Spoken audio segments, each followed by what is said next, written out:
Hello दोस्तों, स्वागत है आपका आपके YouTube चैनल पे। आज जैसा कि थंबनेल में आपने देखा और आज बहुत ही महत्वपूर्ण जो है वो टॉपिक जो एक सिद्धांत है प्रोफेसर B.F. स्किनर का, वो हम लोग आज समझने जा रहे हैं। अगर आप कोई शिक्षक भर्ती से संबंधित परीक्षा दे रहे हैं तो वहाँ पर आपको ये जो स्किनर साहब का जो सिद्धांत है वो देखने को मिल सकता है। इस सिद्धांत में जितने भी इम्पॉर्टेंट टॉपिक वो सारे इम्पॉर्टेंट टॉपिक को कवर किया गया है। अगर आपको लगता है कि आपको ये वीडियो देख करके क्वेश्चन आप इसका जितना भी आएगा सॉल्व कर लेंगे, तो एकदम सही आप सोच रहे हैं। आप इस वीडियो को देखने के बाद इनके सिद्धांत से अगर कोई क्वेश्चन आएगा तो आपका वो छूटने वाला नहीं है। ठीक है, सफलता का मतलब गुरु जीवन, स्टडी टू स्टडी केवल बात होगी। चलिए हम लोग पहले स्लाइड पर चलते हैं। पहले स्लाइड पर चलने से पहले कौन से सिद्धांत को पढ़ने जा रहे हैं, तो क्रिया प्रसूत अनुबंधन का सिद्धांत जो है, जिसे RS थ्योरी के नाम से या R टाइप थ्योरी के नाम से हम जानते हैं, जो स्किनर ने दिया था, उसको हम लोग समझने वाले। बहुत इंपॉर्टेंट होने वाला है, तो वीडियो पर पूरा बने रहिएगा। चलिए पहले स्लाइड पर चलते हैं। देखिए पहले स्लाइड में कहा गया क्रिया प्रसूत अनुबंधन का सिद्धांत। याद रखिए, यहाँ से ये सिर्फ ये पूछा जाता है कि जो स्किनर थे उनके सिद्धांत का नाम क्या था। क्रिया प्रसूत अनुबंधन का सिद्धांत, जिसे RS थ्योरी भी कहते हैं, है ना। RS थ्योरी या R टाइप थ्योरी भी कहा जाता है। ठीक है, इस सिद्धांत का प्रतिपादन हार्वर्ड विश्वविद्यालय के प्रोफेसर B.F. स्किनर ने दिया था। कौन सा सिद्धांत? क्रिया प्रसूत अनुबंधन का सिद्धांत। ठीक है, इन्होंने एक स्टेटमेंट भी कहा था। ये स्टेटमेंट भी कई बार पूछा गया परीक्षा में। अभिप्रेरणा सर्वोत्तम राजमार्ग है, यानी जो मोटिवेशन होता है वही सबसे प्रबल होता है, वही सबसे सर्वोच्च होता है। सर्वोत्तम राजमार्ग जो है वो क्या है? मोटिवेशन, यानी अभिप्रेरणा। ये बात किसने कही? तो ये बात कही स्किनर ने। चलिए अगले स्लाइड पर चलते हैं और समझते हैं इनके और सिद्धांत के बारे में आगे। तो अनुबंधन के जो जनक है, अच्छा, क्रिया प्रसूत अनुबंधन का सिद्धांत किसने दिया? तो स्किनर ने दिया। स्किनर ने परीक्षा में घुमा करके ये पूछता है कि अनुबंधन के जनक कौन है, तो सबके दिमाग में आ जाएगा कि क्रिया प्रसूत अनुबंधन का सिद्धांत स्किनर ने इस सिद्धांत को दिया था, तो स्किनर ही होंगे। लेकिन अनुबंधन के जो जनक हैं वो पावलोव हैं। पावलोव ने कुत्ते पर प्रयोग किया था। आपको पता है, पैरोटिड जो ग्रंथि थी उसको काट करके वहाँ पर वो एक्सपेरिमेंट करके उन्होंने जो सलाइवा निकल रहा था उसको दिया था। वो पावलोव का जो सिद्धांत है उस पर भी हम लोग जो है वीडियो बनाएंगे और आप उसको देख लीजिएगा। अभी हम लोग जो चर्चा कर रहे हैं, यहाँ से अनुबंधन का जनक अगर पूछा जाए तो पावलोव को सेलेक्ट करेंगे, यानी पावलोव जो है अनुबंधन के जनक है। लेकिन क्रिया प्रसूत अनुबंधन का सिद्धांत किसने दिया? तो वो दिया था B.F. स्किनर ने। ठीक है, स्किनर ने प्रयोग जो किया, मैक्सिमम लोग ये जानते होंगे स्किनर ने चूहे पर प्रयोग किया, लेकिन आप जानते रहिए कि स्किनर ने कबूतर पर भी प्रयोग किया था। अब इनका प्रयोग क्या था थोड़ा सा समझ लेते हैं। देखिए प्रयोग इनका चूहे पर 1938 में था और कबूतर पर जो है 1943 में था। तो इम्पॉर्टेंट तो बहुत होने वाला है। तो आप सभी लोग इस जो भी ये टॉपिक चल रहा है इसको पूरा वीडियो को देखिएगा, ताकि आप जिसके लिए आए हैं वो आप पूरा कर पाएँ। तो देखिए इन्होंने क्या किया कि एक बॉक्स लिया, बॉक्स में जो है चूहे को रख दिया और रखने के बाद इसमें कुछ दाने रख दिए। और दाना जब इन्होंने देखा कि चूहा जो है, जब ये चूहा इसे धीरे धीरे ये इस बॉक्स में घूम रहा था, तो उसका पैर अचानक से एक लीवर पर पड़ता है जिससे दाना नीचे गिर जाता है। तो अब धीरे धीरे इन्होंने पाया कि चूहा जो है बार बार उस क्रिया को, है ना, दोहराने लगा, यानी कि वो जल्दी जल्दी वो चीज़ करने लगा। तो इससे ये जो होता है, इन्होंने ये सिद्धांत में अपने जोड़ा कि क्रिया प्रसूत अनुबंधन का सिद्धांत, यानी कि कोई क्रिया करता है जिससे उसको अगर रिस्पांस मिलता है, ठीक है, तो वो उस क्रिया को क्या करेगा? दोहराएगा। ऐसे सेम यहाँ लीवर, इस कबूतर के लिए भी यही कंडीशन इन्होंने रखा, है ना। और एक लीवर लगा दिया, लीवर पर जब इसका पैर पड़ता था तो दाना नीचे गिरता था जो कबूतर खा लेता। और इस क्रिया को ये जो है आसानी से धीरे धीरे क्या किया इसने, पहले की अपेक्षा यानी कुछ समय बाद ये जल्दी जल्दी करने लगा। तो ये इनका प्रयोग का कुछ मेन पॉइंट था जो हमने आपको बताया। चलिए आगे चलते हैं और क्या क्या क्वेश्चन पूछे जाते एग्जाम में वो देखते हैं। कार्यात्मक प्रतिबंधन का सिद्धांत, साधक अनुबंधन का सिद्धांत, इन दोनों के नाम से भी जाना जाता है क्रिया प्रसूत अनुबंधन का सिद्धांत जो स्किनर का है। कौन सा? कार्यात्मक प्रतिबंधन। अच्छा, अभी आपको सारे सिद्धांत, ये इनके जो सिद्धांत है वो जितने नामों से जाने जाते हैं वो सब कुछ मैं आपको बताने वाला हूँ, बहुत इंपॉर्टेंट होने वाला है। देखिए, यह नियम जो है वो थॉर्नडाइक के प्रभाव के नियम पर आधारित है। थॉर्नडाइक के का जो है मुख्य जो नियम था वो प्रयास, तत्परता और अभ्यास, एक प्रयास का नियम था, है ना, और एक तत्परता का और एक अभ्यास का। ठीक है, तो ये जो इनका जो मुख्य नियम था प्रभाव का नियम, ठीक है, यानी प्रयास का नियम। तो अब प्रयास के नियम में जो होता है वो प्रभाव के नियम पर इनका जो सिद्धांत है स्किनर का वो आधारित है। याद रखिएगा कि थॉर्नडाइक के नियम पर ये जो क्रिया प्रसूत अनुबंधन का सिद्धांत है वो थॉर्नडाइक के प्रभाव के नियम पर आधारित है। अब प्रभाव का नियम क्या है? तो मुख्य नियम का एक हिस्सा है। और इन्होंने जो होता है अपने नियम को, जो ये थॉर्नडाइक थे, इन्होंने 2 भाग में बांटा था, एक मुख्य था और एक गौड़ था। मुख्य में 3 थे और गौड़ में 5 थे। ये भी पूछा जाता है कि मुख्य में कितने नियम थे, तो 3 नियम थे, और गौड़ में कितने? 5 नियम थे। याद रखिएगा ध्यान से, ठीक है, थॉर्नडाइक का। अगले स्लाइड पर अगर हम चले तो अगले स्लाइड पर ये देख लेते हैं। ये क्वेश्चन पूछता है कि स्किनर ने किस पर प्रयोग किया, तो ज़्यादातर चूहा ऑप्शन में रहता है।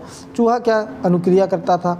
भोजन क्या था? पुनर्बलन था, यानी पुनर्बलन जो उसको प्रमोट कर रहा था। ठीक है, अब अगर यहाँ से आपसे पूछा जाए कि पुनर्बलन का जो सिद्धांत था वो किसने दिया, तो क्लार्क हल ने दिया। बहुत इंपॉर्टेंट है। देखिए, पुनर्बलन की बात की जा रही है क्रिया प्रसूत अनुबंधन के सिद्धांत पे, लेकिन पुनर्बलन के जो का सिद्धांत किसने दिया, तो वो क्लार्क और हल ने दिया। और अभी जो पुनर्बलन का सिद्धांत है उस पर भी डिस्कस होगा अगले वीडियो में। ठीक है, तो यहाँ से बने रहिएगा आप।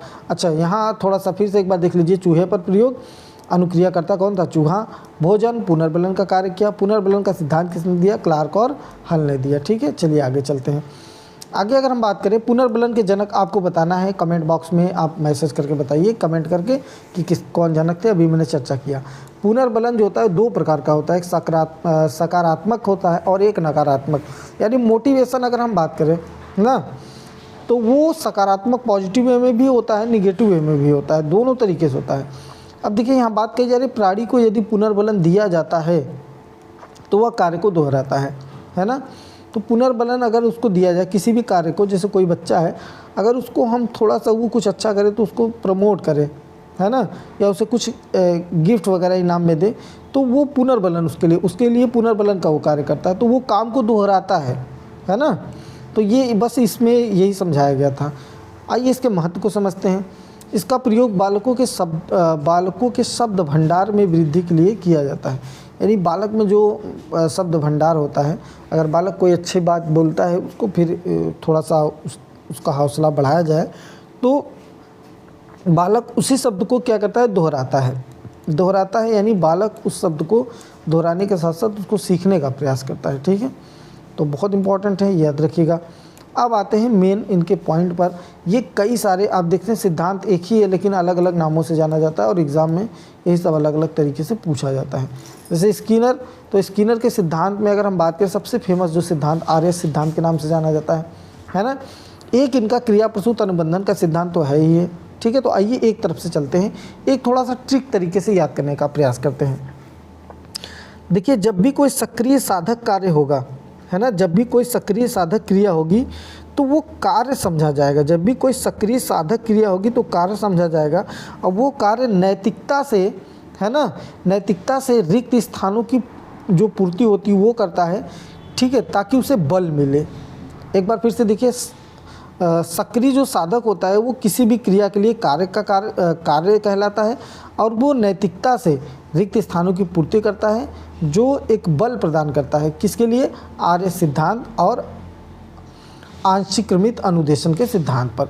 तो ऐसे ही कोई एक पॉइंट आप जो है माइंड में सेट करके रख लीजिए, ताकि आपको ये जो अलग अलग सिद्धांत पूछे जाते हैं। फिलहाल अगर बात करें आर्य सबलीकरण, क्रिया प्रसूत अनुबंधन का सिद्धांत और निमैतिक का सिद्धांत, ये ज़्यादातर पूछा जाने वाला टॉपिक है। ठीक है, याद रखिएगा। आइए चलते हैं आगे। वे अनुक्रिया जो किसी उद्दीपक से उत्पन्न नहीं होती उसे प्रसूत व्यवहार कहलाता है। ठीक है, वह अनुक्रिया जो किसी उद्दीपक से उत्पन्न नहीं होती, वो क्या करता है, प्रसूत व्यवहार। मतलब अगर उद्दीपक हमने नहीं रखा, कोई उद्दीपक नहीं रखा, तब भी वो क्रिया हो रही है, तो उसी को हम कहेंगे वो हमारे व्यवहार में आ जाता है, प्रसूत व्यवहार में, तो उसी को प्रसूत व्यवहार कहा जाता है। जैसे हम क्या करें, कोई बच्चा जो होता है वो गाना गा रहा है, कुछ गीत जो है बहुत अच्छे से गा रहा है, तो उसको मान लीजिए एक बार प्रमोटेड किया गया, बाद में जो होता है उसको खुद ही वो गाना अच्छा लगने लगा और वो उसी चीज़ को दोहराने लगा, तो वो उसका व्यवहार हो गया, है ना, वो व्यवहार में शामिल हो गया। फिर उसको ज़रूरत नहीं है कि कोई चीज़ उसको कहा जाए करने के लिए, वो अपने आप से ही करेगा। तो बड़ा ही इम्पॉर्टेंट जो है इसके बारे में इन्होंने समझाया और बताया। ठीक है, यह व्यवहार स्वयं की इच्छा पर निर्भर करते। बिल्कुल, अगर किसी के अंदर ये चीज़ आ जाए ना कि हमको, जैसे कोई काम हम कर रहे हैं, फॉर एग्ज़ाम्पल बहुत से लोग होते हैं, है ना, जिनको जो है वो घूमना पसंद होता है। अब घूमने के लिए ज़रूरी नहीं कि वो जो होता है उनको कोई कुछ इनाम उनाम दिया जाए तो घूमेंगे, तो घूमना उनको अच्छा लगता है इसलिए घूमते हैं।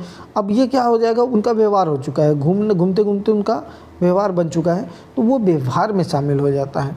ठीक है, जैसे हम कोई अच्छा काम करें या गलत काम करें, धीरे धीरे हमारी हैबिट नहीं बन जाती, तो उसी को कहा जाता है प्रसूत व्यवहार, है ना। और ये जो प्रसूत व्यवहार होता है निश्चित रूप से यह इच्छा पर ही निर्भर करता है। आइए आगे देखते हैं। स्किनर की जो पुस्तक का नाम एक पूछा गया एग्जाम में, द बिहेवियर ऑफ ऑर्गेनिज्म, इनकी किताब का नाम था। ठीक है, इनके सिद्धांत का नाम क्रिया प्रसूत अनुबंधन का सिद्धांत, कबूतर और चूहे पर इन्होंने प्रयोग किया। ठीक है, चलिए आगे चलते हैं। अब हम बात करें अगर अभिक्रमित अनुदेशन की, है ना, यानी जो क्रिया प्रसूत अनुबंधन का सिद्धांत था उसको 3 वे में डिवाइड करके समझा गया। एक रेखीय अभिक्रमित अनुदेशन जिसको स्किनर ने प्रस्तुत किया, एक शाखीय अभिक्रमित अनुदेशन जिसको नामन ई काउटर ने प्रस्तुत किया, और एक मैथमेटिक अभिक्रमित अनुदेशन जिसको गिलबर्ट ने प्रस्तुत किया। आइए तीनों के बारे में थोड़ा सा चर्चा करते हैं और समझने का प्रयास करते हैं कि ये चीज़ें हैं क्या। देखिए, जो रेखीय अभिक्रमित अनुदेशन है ना, वो पूर्व ज्ञान से नवीन ज्ञान की ओर जोड़ता है। ठीक है, एक रेखा में चलता है, यानी कि रेखा की से हम चले, जो पूर्व ज्ञान है, जैसे मान लीजिए बच्चे को ये तो पता है कि ताजमहल नामक कोई चीज़ है, लेकिन उसको ये नहीं पता है कि ताजमहल है कहाँ, है ना। तो अब हमने सवाल किया कि बताओ ये ताजमहल कहाँ है, बच्चे से पूछा ताजमहल कहाँ है, वो नहीं बता पाए, तो अब उसको डायरेक्ट हम आंसर नहीं बताएंगे, बल्कि उसका जो पूर्व का ज्ञान है उसे, जैसे बच्चे को पता है कि पेठा कहाँ का मशहूर है, तो वो कहेगा आगरा, है ना। तो अब हम उससे बोलेंगे अच्छा ठीक है, ताजमहल तो नहीं पता है तुमको, ये बताओ कहाँ का पेठा मशहूर है, तो कहेगा आगरा।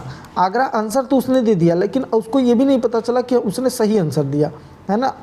तो अब उसको हम कनेक्ट कराएंगे, उससे जोड़ेंगे कि देखो जो तुमने आगरा आंसर दिया वहाँ पर ही ताजमहल भी है।